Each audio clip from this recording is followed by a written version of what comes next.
পানিটা ছেঁকে আমি এখন সাইডে রেখে চুলায় বসিয়ে দিলাম একটি প্যান। এর মধ্যে দিয়ে দেব 2 কাপ পরিমাণ ডাবের পানি।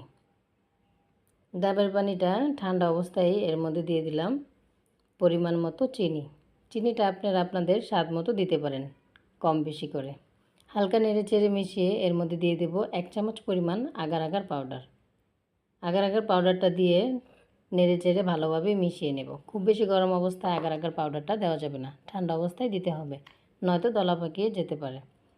2 থেকে 3টা বলক উঠিয়ে আমি এখন এই গরম অবস্থায় এটা একটি বক্সের মধ্যে সেট করে নেব, যে কোনো সমান একটি পাত্রে।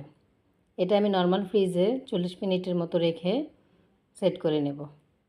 এখন আবারও বসিয়ে দিলাম চুলায় একটি প্যান। এর মধ্যে দিয়ে দিলাম 2 কাপ পরিমাণ দুধ, পরিমাণ মতো চিনি। নেড়েচেড়ে মিশিয়ে সেম প্রসেসে আবারও দিয়ে দেব 1 চামচ পরিমাণ